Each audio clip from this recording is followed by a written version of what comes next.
let's continue. We're just going to finish up Shinuy Makom, and then we're going to start ikkur v'tafels. There's one more big exception to Shinuy Makom. The first exception that we spoke about is the type of food you're making the bracha on. Meaning, Shinuy Makom, in the simple sense, means you're going mibayis lebayis. That's the one time that Shinuy Makom is applicable according to everyone. Bayis l'chutz, we'll call it. You're going from, you're going to a public area, you lose your bracha. We said, but if it's mizaynis or hamaitzi, then you keep your bracha. And the basic understanding was why? Because you have to come back in. We even said the chiddush that maybe it can even resurrect your coffee once you're coming back for your cake. We said it's not lechatchila. I did see that they quote that Rabbi Heinemann was willing to be mekel. Right? We have our Baltimore representatives over here. They quote B'Shem Rabbi Heinemann that he was willing to be mekel, that since you have to come back for your coffee, you would not have to make a new bracha, a new shahako. Now there's one more big scenario, one more big exception, and that's what's called hiniach mixas chaverim. Sin Kof Ayin Chasiv Beis says the Shulchan Aruch over there that if you leave some people behind, you as well don't lose your bracha when you leave the place. Why? The same svara. The whole svara, when you leave, you lose your brachas. Why? It's done. Finish. Your meal's over. Hesach hadas. But if you leave someone at the table, of course you're going to come back to continue the meal, and that would keep your bracha alive. Now, this hiniach mixas chaverim works on different levels. What do I mean? What I mean is, we had mentioned that even on the world of mizaynais and hamaitzi, it's still not lechatchila to leave. If you left, you don't lose your bracha. It's not lechatchila middle of any meal to walk out. What's the reason? We mentioned number one, because you might forget to bench. Number two is because there's some level of hesach hadas there. So what case is this very relevant? This is really relevant. Let's say you want to go out to daven in the middle of a suda. Want to go to daven in the middle of a suda. So you'll have two hatirim in such a case. Hatir number one is you're going to do a mitzvah. Hatir number two is you leave people at the table. Hiniach mixas chaverim. And that, al pi pashas, would allow it even lichatchil. This is relevant. Anyone who has a minyan close to their house, sometimes on a Friday night, you want to do early Shabbos and go out to Ma'ariv. I had this for many, many years. And therefore, as long as someone is at the house, someone is at the table, then you're always going to come back to your table. And therefore, you're not going to have an issue of hesach hadas. And similarly, over here, you're not going to have a hesach. You're not going to have an issue of hesach hadas because you're leaving others there. And this will even work on shahakos and hadamas. You're sitting at a barbecue. You had a steak, you had, French fries, you didn't have any real foods. And then what happens? What happens is, if someone comes outside, so you go outside and you're hacking with them a little bit, and then you come back inside, like, oh shoot, I lost my bracha. The answer is because you left people behind. Hiniach mixas chaverim. Therefore, even though if you were by yourself, just interesting chiddush, the first time you hear it, if you were by yourself, you would have lost your bracha. Because there are other people there, it keeps your bracha alive, and therefore you'll be able to continue eating without a new bracha. But again, whether it is lechatchila is interesting. I'll just mention an interesting shayla of Shlomo Zalman Claire's. He says, what if you left something else behind that you're for sure going to come back for? So he says two cases. Fascinating. He says, number one is you leave your passport. Israelis. Equivalent to our wallets. You leave your passport. Another case is, I don't want to be racist, the shtickle, very Israeli. You left your child. He writes, he leaves your infant. He leaves his infant or passport behind. He says, even still, lamaisa, it's not like, just a mitzias, you're going to come back. You lost your bracha, obviously being shakal or adama, and therefore you'd have to make a new bracha. Obviously, that is a chiddush. Okay, let's continue. That's the end of basically Shinuy Makom. To do the very, very quick chazara is, again, any bracha you make, even hamaitz, even mizaynais, you're supposed to start and finish in the same place. We saw chadushim, even pina lepina, corner to corner. You have to be careful. Coming up sukkahs, there's a shayla that we did not discuss. But you could see how it comes out of these halachas. If your sukkah is not on your porch, not connected to your house, not in your backyard, okay, all those cases, it's your shus.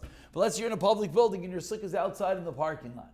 So now when you go from your sukkah, let's say upstairs to wash, or let's say upstairs to get the food, what did you just do? You just went bayis lebayis. So hey, if you're having a maitzi, if you're having mezayna, is fine.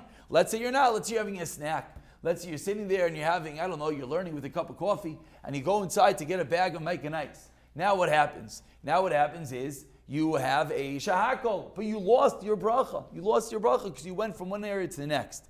The real shayla is going to be in the world of netilas yadayim. This is a big shayla on a shahakol. If you went, again, you're in a parking lot, which means you left the building and you went all the way upstairs to your apartment. It's two different areas. But now, let's say to wash, that would be the shayla. We know when it comes to the netilas yadayim, you're supposed to wash in the same makom. Are you allowed to wash in a different area? Over there, Lamaisa, there's a lot more room to be made. This is one of the reasons why people wash right outside their sukkah. And it goes so far, if you want to know, what's the highest level of chatchila? Highest level of chatchila is Chaim Kanievsky. Zatzal. What did he used to do? Where did he wash?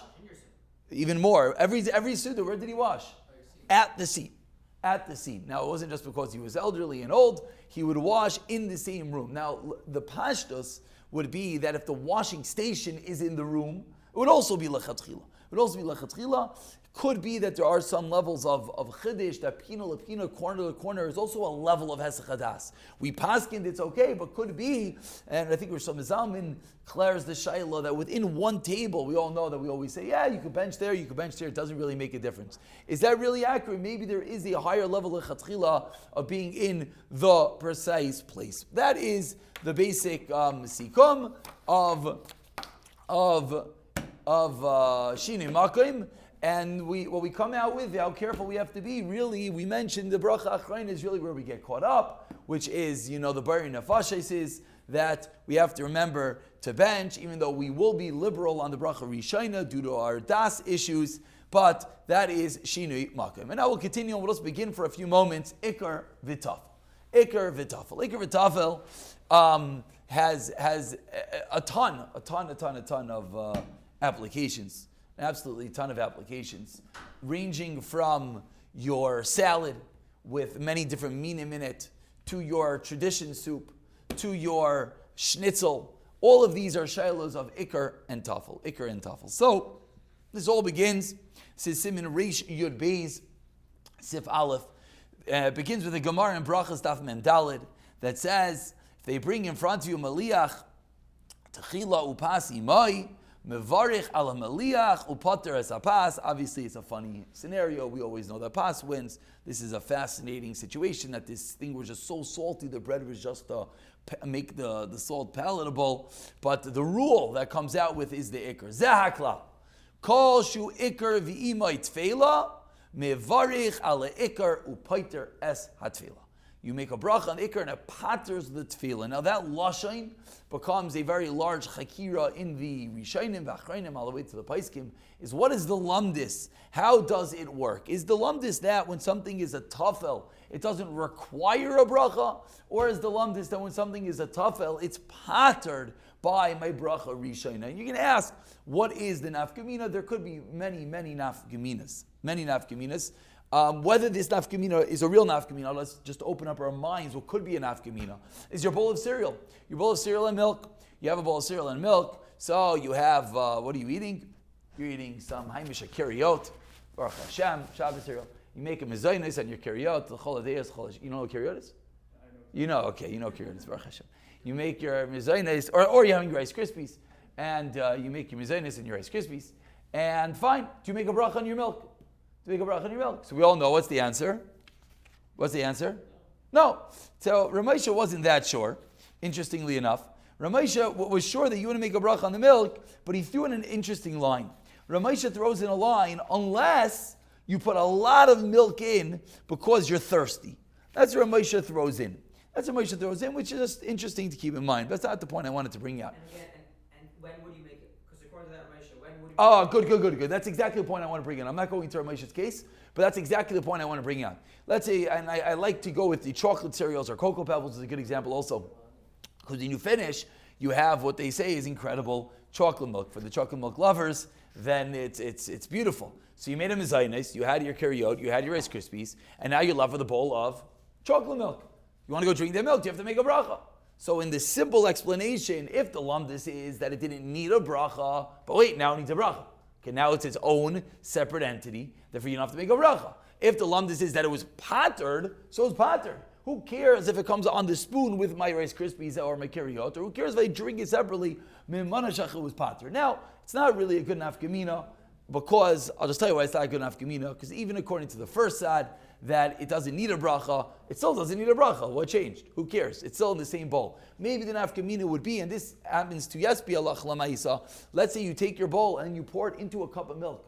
Pour it into a cup of milk. At that point, the pashtus is, it no longer is the milk from your cereal, and now is a cup of milk, and you would have to make a new bracha of a shehakol. L'chayra, we'll get to there conclusively, but this is, the pashtus is it patters. It patters, you need, and Rai4 says, you know what the raya is? You know what the raya is? The raya is, you're not allowed to eat without a bracha.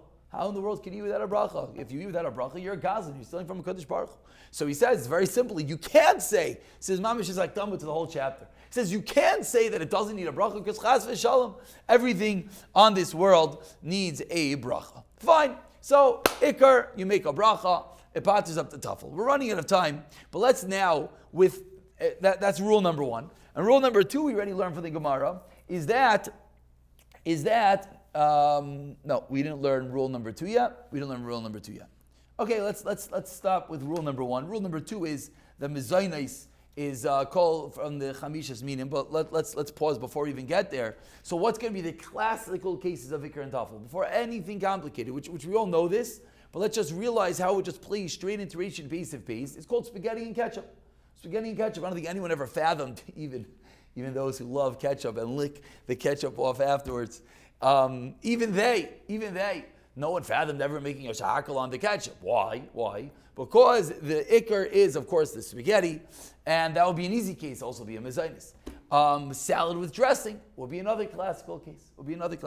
But the point, and we'll leave off with the point to ponder, just to think about, to open our mind of ikkur and tafel. What is the nikuda? What is the ingredient, pardon the bad pun, what is the detail that defines an item as one?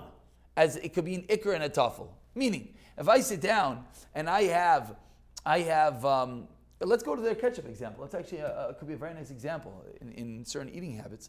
If I have ketchup and a steak, is that two different items? There aren't two different plates even. I have eggs and ketchup.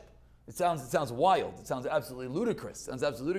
But step number one is to figure out what is the point that makes something an ikkur. So the simple answer is, you're being crazy. And ketchup, by its very nature, is a dressing. What is a dressing? Dressing means it goes onto something else. Therefore, ketchup, by its very nature, will never require a bracha. And I agree with you in the very simple understanding. Salad dressing will be a similar example. But we have to start understanding is at what point. If I have cut up vegetables and I have and sliced up steak, so that's called two different items. Yet if I mix them together, all of a sudden now I make one bracha.